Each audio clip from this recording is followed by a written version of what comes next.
Now, these are some mistakes that even I made and some of my friends made, and I would have loved someone to point out these mistakes to me when I was coming to study in Canada. Well, that's why I'm here.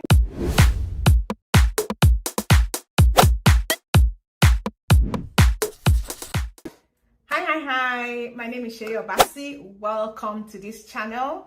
I share information about how people can relocate to Canada. I'm a Nigerian living in Canada. I came to Canada as an international student in 2018, and after going through my studies, I applied for permanent residence. So I came as an international student, but I'm a permanent resident, and I help people go through this route: study route, work route, permanent residence route, to become permanent residents in Canada. So thank you for stopping by. Thank you for all the love that you've been showing, liking the videos, sharing them. I really appreciate it, and I don't take it for granted. Fall season has started in Canada, and a lot of students are resuming school because September, which is the fall term, is usually like the most common term where people resume in schools and people are resuming. So I want to talk about some of the most costly mistakes that you should avoid as an international student that is resuming to study in Canada.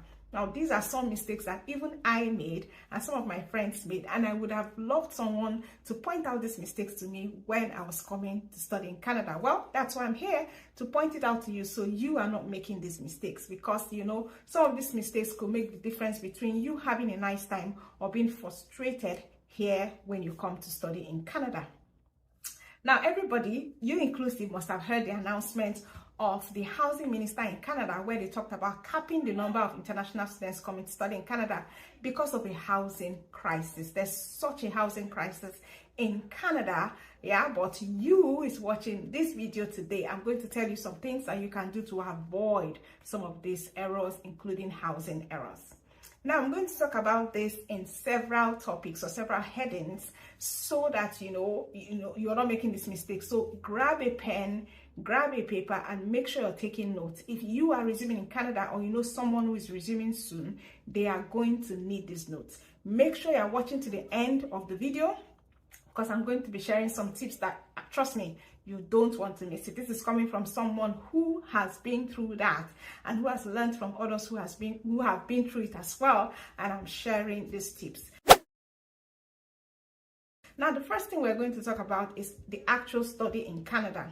Now, a lot of people who come from outside of Canada to study in Canada, especially for postgraduate studies, are usually surprised at the rigor and the type of studying that you have to do in Canada. Some of them are not prepared mentally. So the first thing is that you need to prepare yourself mentally. You need to know that you're coming for a rigorous study, especially for graduate studies. Now, if you're doing masters, you're doing PhD, it's even going to be more rigorous. So be mentally prepared for what you're coming to face.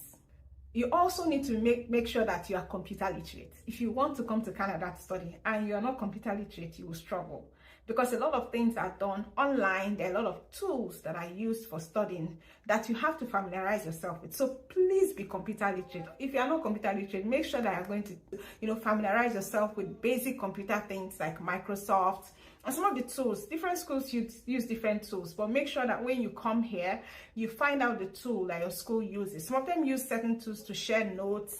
They use certain tools for you to submit your assignments. There are also student portals which you might have to navigate to check out how to register for courses and all that. Familiarize yourself with that, so they move fast, so that you're not left behind and struggling to catch up with others when they move forward. Another thing when it comes to studying in Canada is that you must try to connect with people from your own country. So all schools, I dare say all schools, have this international groups or international student office where you can go and find out how to connect with people from your country, how to network. Networking is so important. When I came to Canada, I heard network. I'm like, what is all this networking? And I've come to understand that networking is important. Information is important, and information can be there flying around, but because you don't have anyone to tell you, you will just be meandering and just wasting time for information that you could have gotten. So connect to people from your country, join groups. A lot of times there are groups for countries, there are groups for towns, there are groups for cities, there are groups for your department. Join those groups and learn. Be asking as many questions as you can as you go. And a lot of times your tuition that you paid entitles you to certain things. Find out what you're entitled to, your insurance. Sometimes your tuition covers bus pass, so you don't have to pay a different bus pass. You just show your student ID card, or you're given a bus pass. Find out if you're entitled to airport pickup. Some schools actually arrange airport pickup, and some of them will even ask you at the point when you're applying for admission, do you need airport pickup? Some people will tick no. You understand? Even if you tick no, then contact the school. Tell them that you want to be picked up at the airport. It saves you time and it saves you money. It saves you struggling to settle down. They're going to take you straight to your Airbnb or your accommodation or whatever, wherever you have arranged to stay. So make sure you're finding out what you're entitled to. If you're coming with family, find out if your insurance covers your family as well, or if you need to get extra insurance for them. Now that we've covered studying in Canada, let's move to accommodation. Accommodation is a really big one because, number one, the number of international students is increasing year on year in Canada, and then some of the housing that is provided in Canada cannot well cope exactly with the number of students that are coming. So how are you going to manage when it comes to accommodation? A lot of people ask me, oh, I'm coming to a new country, Seyi, help me look for accommodation, help me look for accommodation. And I always tell them what you need to do if you're coming and you don't know anybody in that place where you're coming to. Be very careful about paying for accommodation to someone that you don't know. You haven't even seen the place before you come. I would advise you to get an Airbnb. It's simple. Just Google Airbnb. Airbnb, it's like a meeting place for people who are ready to rent out probably their houses or rooms to people for short time before you can get an accommodation of your own. So get an Airbnb, land in an Airbnb, but before you come, make sure you have arranged 1 or 2 viewings. I would advise that you actually see the place that you want to rent. Arrange 1 or 2 viewings. So as you are landing in your Airbnb that week, or starting even the next day, you are already viewing 1 or 2 places. And luckily, before that week is over, you would have landed somewhere you would have paid. So you would stay in that Airbnb for 1 week or less. Make sure that's what you're doing. Don't pay for accommodation, someone you don't know, before you land. Now, if you know someone in that place where you're landing and they are willing, they can help you look at accommodation. It's easier. They can check the accommodation for you, verify, and then they can pay and take the key. So when you're landing in that place. But except that is the case, so be very careful about paying for accommodation when you haven't seen the place and when you're not sure who you're paying to. Okay? Now, when it comes to accommodation, also be realistic with your budget. Don't make the mistake of comparing yourself with the Joneses. Some people have been here long before you. Maybe they came 2 years ago, 5 years ago. Don't compare your accommodation with them. Cut your coat according to the cloth that you have, not even according to your size. Yeah, you're coming to a new country, you have to be careful with your money. So cut your coat according to your cloth. Look for accommodation that you can actually afford, that you're comfortable with. Yeah, if you're a single person, 1 room is enough for you. Just get 1 room in a house with other students or whoever. Don't go renting like a self-contained or all of that. You don't need that for now. You just need that 1 room. So that is what you should be renting at this point. But if you're coming with your family, that's when you're going to need probably a 2-bedroom or 3-bedroom, an apartment. Yeah, I would advise you when you're getting accommodation, especially for the 1 room, try and get the one that includes utilities. Yeah, so apart from paying for rent, there's also bills to pay, like gas bills, electricity bills, water bills, and all the other utilities. Sometimes there's parking. And then some accommodation, the rent comes with all of these things inclusive. Some comes with just the rent, and then you have to pay all these other bills. Probably share it with others in the room or in the apartment now. So but if you can get accommodation that includes utilities, that will be the best, because sometimes these utilities can go high, especially when it comes to gas cost. In the winter, it can go high. So try and get the one that is inclusive. Now, sometimes you might go and rent a room in a house or an apartment, and you meet someone from your country. Yeah, you like them. You meet a lady that you like. You people become friends, and then you now suggest buying things together like pots and pans. I would not advise that. I'm not saying don't be their friend though. Be their friend, but have your own things. Yeah, buy your own pots, buy your own pans. If you people want to buy things together because you're living together, let them buy something and then you buy the others. For example, they might buy pots, you buy pans. They might buy plates, you buy spoons. And the reason why I'm saying that is so that when you guys are living and going to your different places, you are taking your pot, she's taking her pants. You don't have to now start struggling about who uses what, but as much as you can, have your own things. You know how we ladies are. I don't think guys have problem. They can share their pots and pants and stuff, but ladies, we usually like to have our own things, to hold on to our own things. So try and avoid sharing things if you know it might cause problem. You know, one wahala, you came here to study, face your studies, you understand? You can't be struggling with studies and then struggling with somebody that is quarreling with you about pots and pans. Cook your own food too. This sharing of food, I'm talking from experience. So this cooking, we cook together, can cause wahala. Some people are heavy eaters. Some people don't know how to cook. Some people, you know, when you have an arrangement with them for them to cook, maybe you cook, I clean. People don't meet their own side of the deal. Do you understand? It's going to cause quarrel. So cook your own food, eat your own food. Let them cook their own. You people can be friends, you know, and go out and eat together. But when it comes to the sharing thing, try and avoid as much as you can. Also, when it comes to accommodation, I like to advise, if it's possible, don't live in the same house with your landlord or landlady. There are sometimes you might not be able to avoid it, and I'm not saying that there are some landlords and landladies that are not great. I lived with a landlord when I first came to Canada, and it was great. It was a great person, but I've heard landlord horror stories, especially those who have female landladies. Oh my goodness, there are some, they won't let you play music, and when you cook, they will complain. They don't allow you bring visitors. No one can visit you, stuff like that. It's just stressful. There's extra pressure on top of the pressure of studying. So if you can avoid, please don't avoid. But if you are pressed for accommodation and the one you saw is somebody who lives in the house, going to live in the house with you, just try and assess. Sometimes, you know, you get these vibes. Look at them very well. Check the vibes that is coming from them. Is the vibes fitting with you? If your vibes are jamming, then you can take it. If your vibes are not jamming, I advise you, go and check another place. It's better for you to get somewhere where you will be at peace. Do you understand? Rather than having to have wahala with landlord or landlady. And eventually, those wahala will now cause you to leave, or they will tell you to leave. So avoid it from the start as much as you can. So when you're coming as a student or as a small family, as a lot of times what you will get are basement apartments. Basement apartments are good. I'm not saying they're not good, but they can be cold in the winter. So if you're getting a basement and you're coming with kids or small children, please be aware that it gets cold. So be sure to invest in a good heater. Yeah, and be realistic. Know that, you know, this place is going to get cold in the winter, and be expected. Like, know that that would happen. So if you can avoid a basement, do that. There are some basements that are really great in terms of they are not as cold, but in general, a basement could be cold. So you need to just manage your expectations. Now let's talk about work.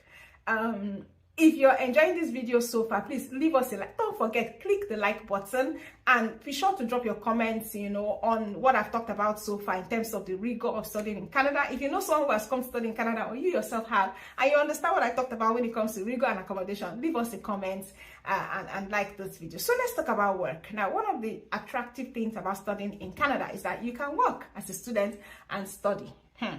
Now, but there's a lot of misconception when it comes to working and studying. A lot of people have expectations that are not realistic when it comes to working and studying, and I'm going to talk a bit about that.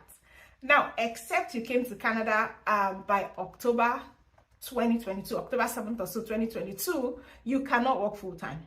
You can only work 20 hours outside of campus.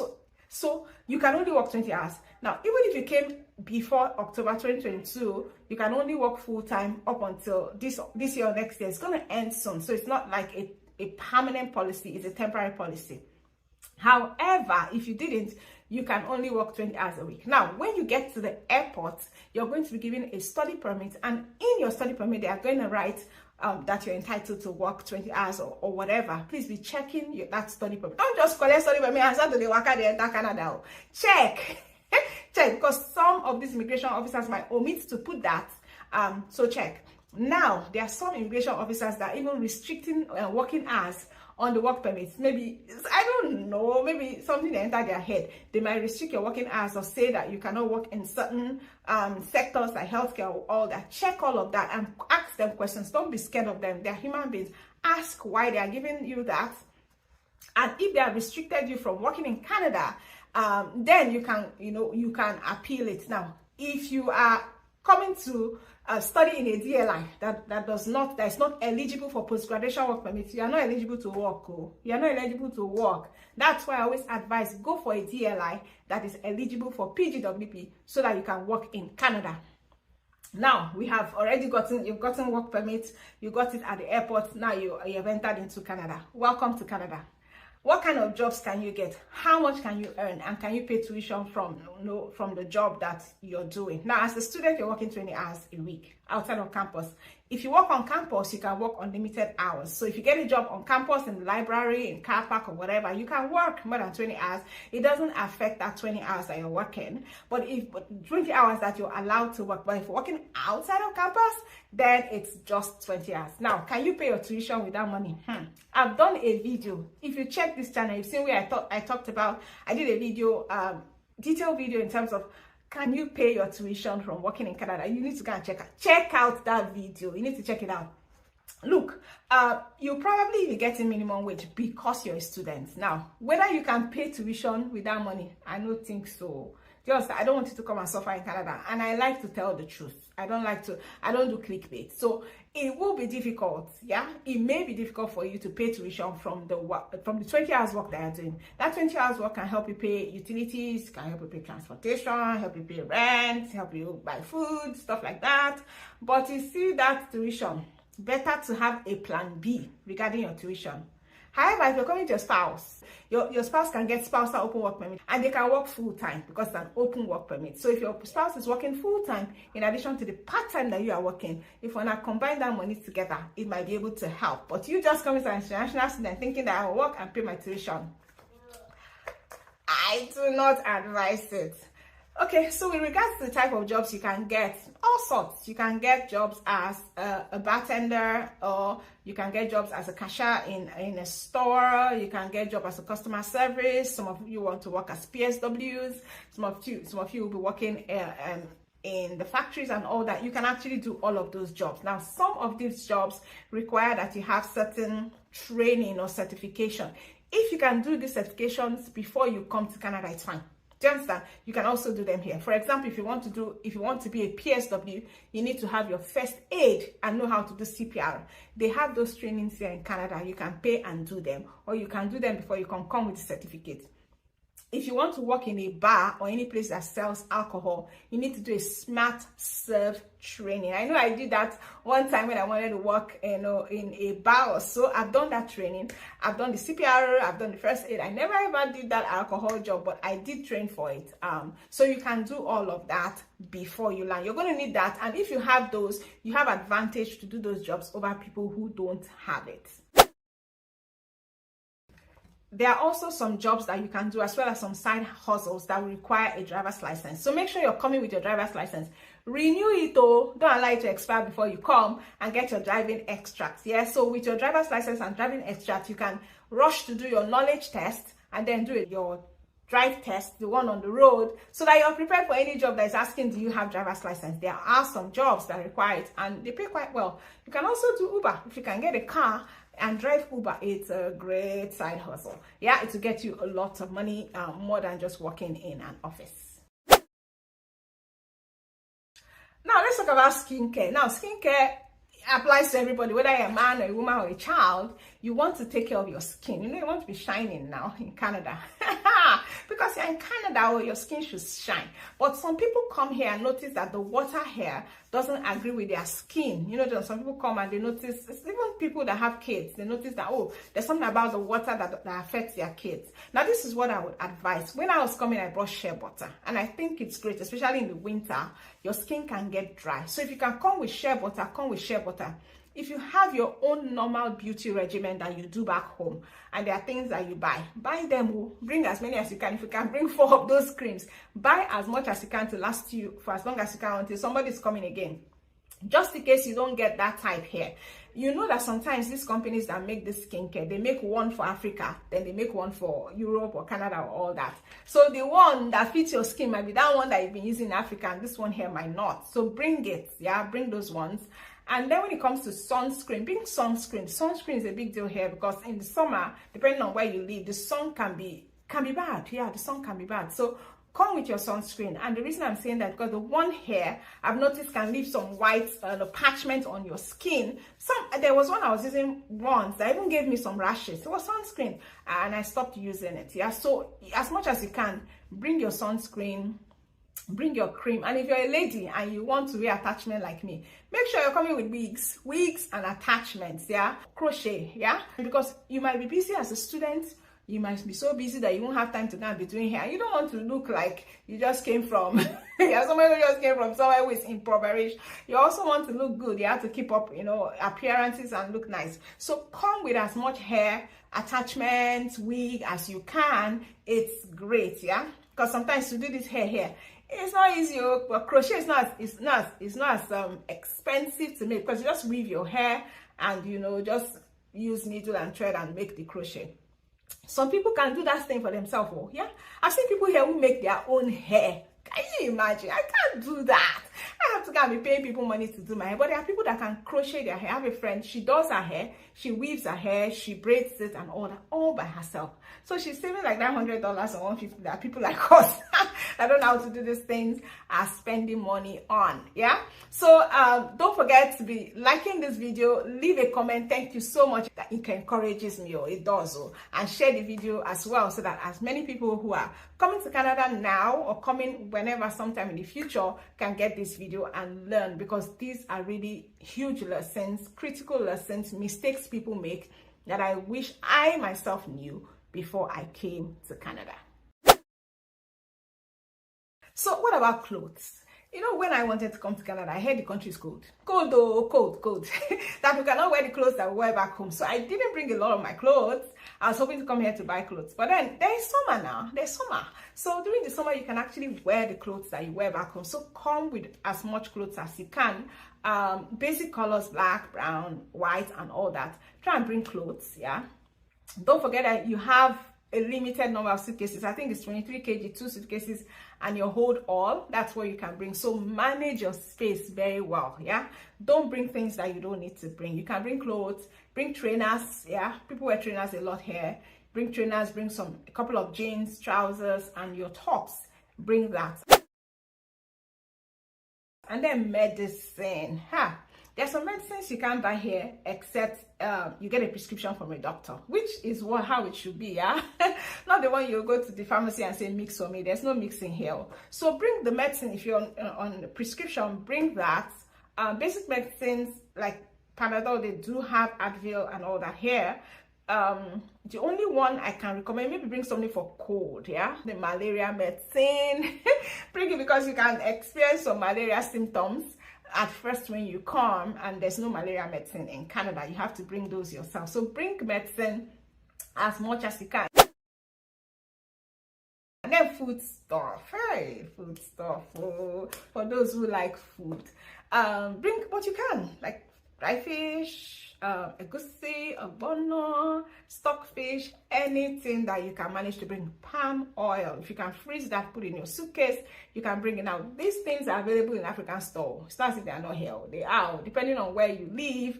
There are some places where they have plenty African store. There are some places where they have a few, and so when it's a few, the thing they cost. So bring as much as you can. Manage your space. Some people also cargo their things, yeah, by sea, some by air. People will like food. So you can pack all of those foods, put in a Ghana must go, and cargo them to Canada. It's also a good way to do it. Now, the last but not the least are your documents. Make sure don't leave document behind though. Bring all of your certificates from school, bring your driver's license, bring your bank extracts, your birth certificates. Every of your important documents come with it. If you have a dorm account, get ATM, bring your ATM so that you can be withdrawing from that account and all that. But bring all your documents. If you're coming with kids, bring their vaccination documents, because they're going to go to school and at some point they will ask for vaccination documents. Bring all of those, their birth certificates, all of those sweet important documents. Make sure you're coming with them. Don't leave anything behind though. You are coming here to stay, so bring all your documents along with you. So we're rounding down the video, and I'm so glad you've given me the opportunity to talk to you about some of these mistakes, some things you should watch out for as you're coming to Canada. Don't worry, you might be overwhelmed the first few weeks, but you get your rhythm and you start, you know, flowing with the Canada flow. So just take your time, pray, pace yourself, and know that you are learning. There's a learning curve, and eventually you get it. And who knows, you start advising others who are coming to Canada as well. If there's any topic you want me to expatiate on, I'm thinking about that accommodation on. If you want me to talk about accommodation, how to find accommodation, where to find accommodation, what to look out for, make sure you leave in the comments. Leave a comment. If I see like 50 comments asking me talk about accommodation, I'm going to do a special video detailed on accommodation, because I know a lot of people are struggling with that. Can you imagine some people are even sleeping outside here in some provinces because they don't have accommodation? I want to talk about. So leave a comment, like this video, subscribe, and share it far and wide. Thank you so much for all your love. Those of you who are sharing this video, you've been sharing. Oh, God bless you. I'm so appreciative. I'll talk to you in the next video. And then take care. Don't forget, it's not over until you say it's over. So don't say it's over. I'll talk to you in the next one. Take care now, and God bless you.